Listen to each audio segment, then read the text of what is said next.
ಒಂದು ಗ್ರಾಮದಲ್ಲಿ ರಮೇಶನೆಂಬ ಹುಡುಗನಿದ್ದನು. ಅವನು ಓದಿನಲ್ಲಿ ತುಂಬಾ ಬುದ್ಧಿವಂತ. ಆದರೆ ಆತನ ಕುಟುಂಬ ಆರ್ಥಿಕವಾಗಿ ದುರ್ಬಲವಾಗಿತ್ತು. ಆತನಿಗೆ ಉನ್ನತ ಶಿಕ್ಷಣವನ್ನು ಪಡೆಯುವುದು ಬಹಳ ಕಷ್ಟವಾಗಿತ್ತು. ಆದರೆ ರಮೇಶನು ತನ್ನ ಶಕ್ತಿ ಮತ್ತು ಮನೋವಿಕಾಸದ ಮೇಲೆ ನಂಬಿಕೆಯನ್ನು ಇಟ್ಟುಕೊಂಡು ತನ್ನ ಶ್ರದ್ಧೆಯಿಂದ ವಿದ್ಯಾಭ್ಯಾಸವನ್ನ ಮುಂದುವರಿಸಬೇಕೆಂದು ನಿಶ್ಚಯಿಸಿದ್ದನು.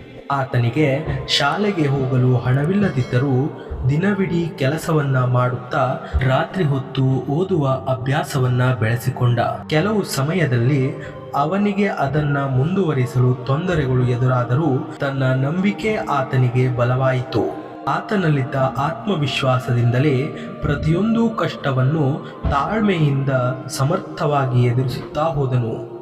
ಆತನು ಪ್ರತಿಯೊಂದು ಬಾರಿಯೂ ಕಷ್ಟವನ್ನು ಎದುರಿಸುತ್ತಿದ್ದಂತೆ ಆತನ ಮನಸ್ಸು ಮತ್ತು ದೈಹಿಕ ಶಕ್ತಿ ಬೆಳೆಯುತ್ತಿದ್ದವು.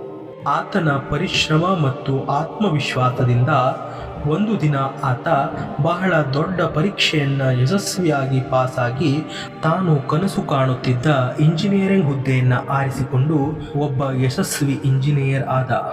ತನ್ನ ಜೀವನದ ಕಷ್ಟಗಳನ್ನು ಸೋಲಿಸುವಂತಹ ನಂಬಿಕೆ ಮತ್ತು ತಾಳ್ಮೆಯು ಆತನನ್ನ ಒಂದು ಯಶಸ್ವಿ ವ್ಯಕ್ತಿಯನ್ನಾಗಿ ರೂಪಿಸಿತು. ಹೀಗಾಗಿ ನಮಗೆಲ್ಲರಿಗೂ ಜೀವನದಲ್ಲಿ ಕಷ್ಟಗಳು ಬಂದಾಗ ನಮ್ಮ ಶಕ್ತಿ ಮತ್ತು ಮನೋವಿಕಾಸದ ಮೇಲೆ ನಂಬಿಕೆ ಇಟ್ಟುಕೊಂಡರೆ ಯಾವುದನ್ನಾದರೂ ಗೆಲ್ಲಬಹುದು ಎಂಬ ಪಾಠ ಈ ಕತೆ ನಮಗೆ ಹೇಳುತ್ತದೆ. ಸಮಸ್ಯೆಗಳು ಎಷ್ಟು ಬಲವಾದರೂ ನಮ್ಮ ಶಕ್ತಿ ಮತ್ತು ಮನೋವಿಕಾಸದ ಮೇಲೆ ನಂಬಿಕೆ ಇಟ್ಟರೆ ನಾವು ಯಾವುದೇ ಕಷ್ಟವನ್ನಾದರೂ ಎದುರಿಸಬಹುದು ಎಂಬುದು ಈ ಕಥೆಯ ಮುಖ್ಯ ಸಾರವಾಗಿದೆ. ಇದೇ ತರಹದ ಇನ್ನಷ್ಟು ಹೆಚ್ಚಿನ ಮೋಟಿವೇಶನ್ಗಳಿಗಾಗಿ ನಮ್ಮ ಚಾನೆಲ್ ಅನ್ನು ಸಬ್ಸ್ಕ್ರೈಬ್ ಮಾಡಿಕೊಳ್ಳಿ. ಧನ್ಯವಾದಗಳು.